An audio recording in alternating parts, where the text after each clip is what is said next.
Welcome back to Occupy the Media. Thanks for staying with us. In this segment, we want to hear from you. Our topic is immigration, and the call is free. 877-575-FSTV. That's 877-575-3788. The lines are open. We've been taking calls throughout the hour about immigration issues, and here's a story that has sparked that conversation. In Colorado, Immigration and Customs Enforcement recently launched the controversial Secure Communities program.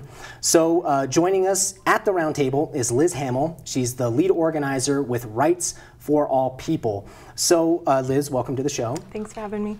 Secure Communities, this is a program that is done at the federal level, but trying to get local law enforcement brought in. It's something that lots of other states across the nation have already implemented, and we'll talk about that in a second. But recently in Colorado, it's been implemented, but there's been a lot of pushback.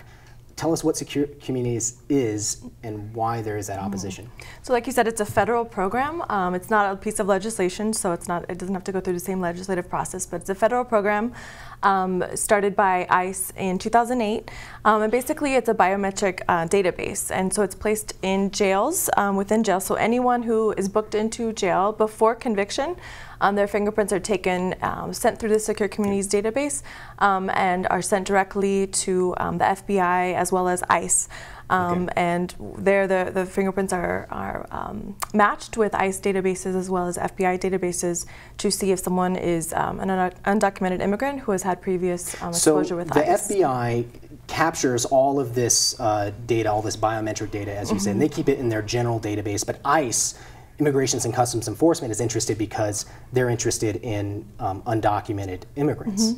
Yes, so then ICE can choose whether or not, if there's a match for a person that enters into a local jail, then they can choose whether or not they want to put a hold on that person within the jail, which 48-hour holds are common already, but this gives ICE a quicker way to tell the local law enforcement officials that they want to put a hold.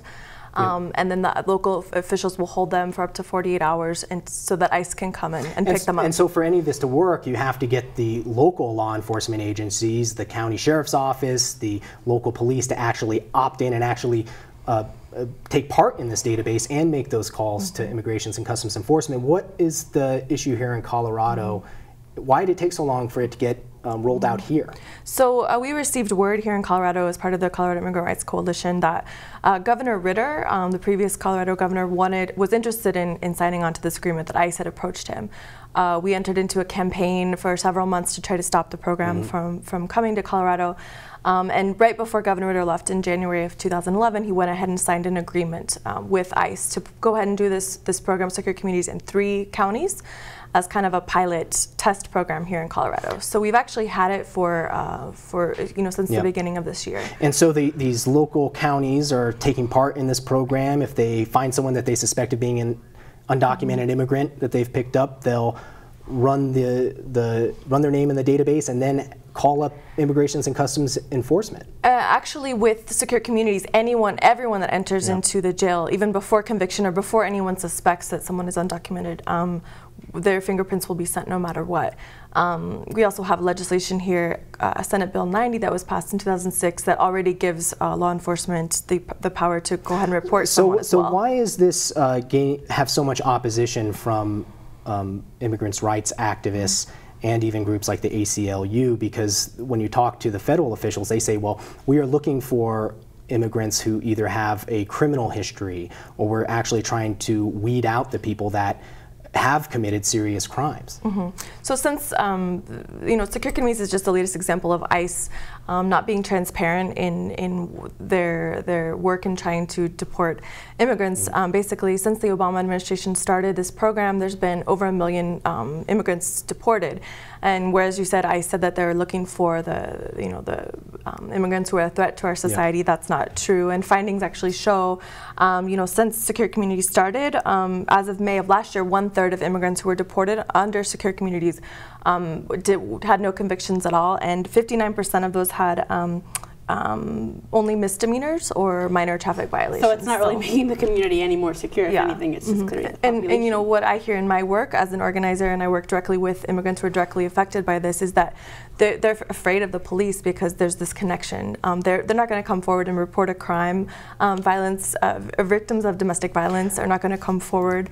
So there's a huge issue with community policing and trust. And this is something that even some local law enforcement agencies have said, we don't want to opt into this because what this has is a chilling effect. If we can't build that trust to have people in these communities call us, then we can't police those communities and actually weed out the people who are the serious criminals. And Cook County actually in Illinois went even further than that and saying we just can't house these people. Our jails are already full and we're at capacity, and suddenly you're asking us to hold dozens and dozens of undocumented immigrants as well for at least 48 hours. We just don't have the space for it. And many of them who are picked up for minor traffic violations where local law enforcement officials could have just given them a ticket or rather than arresting them. And we're seeing people being caught up for minor things. You mentioned domestic violence victims. There's a case here in Colorado where this actually turned out to be re-victimizing the domestic violence victim. Yes, the Garfield County Sheriff, there was a recent report from the ACLU that found that several victims of domestic violence have been reported by the Garfield County Sheriff's Department because they wanted to cooperate with law enforcement to report the crimes that were, that they were being victimized by, and then now they're entering into deportation proceedings. So a victim of domestic violence, let's assume for argument's sake it's a female, calls the police and they say, I want to report domestic violence, but then the police come and they end up reporting both of the parties, the victim and the victimizer, to the police. Yes, and we know that not all law enforcement officials are doing this, but in this case, the Garfield County Sheriff's Department has been engaging in this, and it's just destroying families, it's destroying the trust, like I said earlier, in law enforcement. And this is a nationwide program, and we actually have a caller on the line from Minnesota. It's Paul, who wants to talk about immigration. Paul, you're on Occupy the Media. Yeah, I just wanted to say I know a little bit about this. My grandfather and his brother immigrated from Denmark, and they were so proud to come into America. They learned the language. They ran their businesses. They did very well.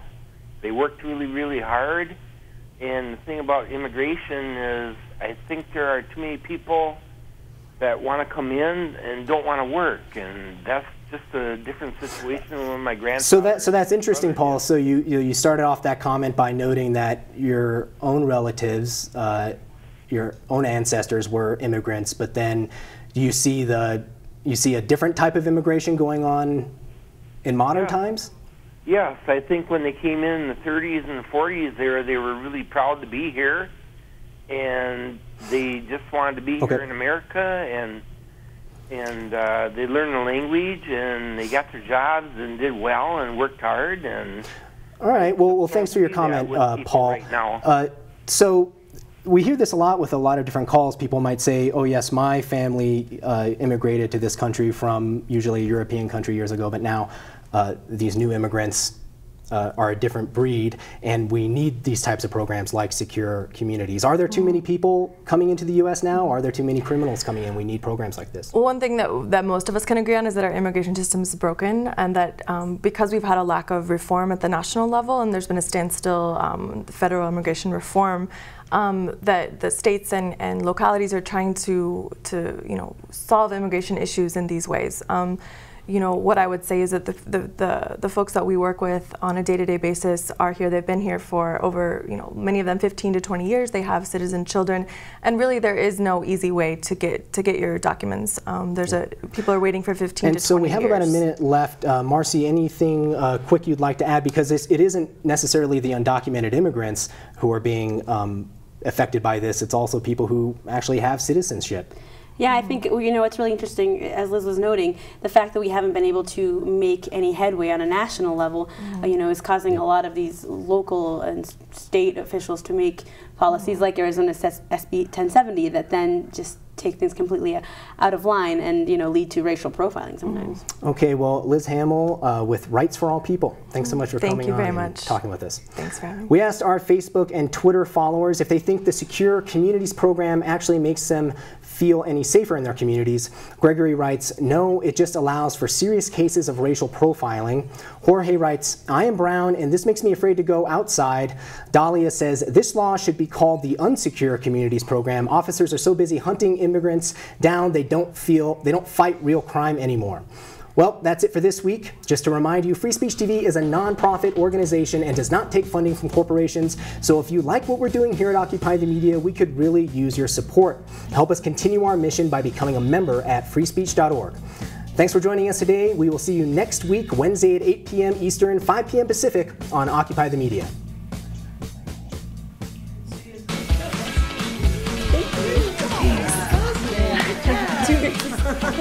Thank you for bringing the profiling. That's one of our main talking points, and I just haven't gotten to yet. Yeah. So.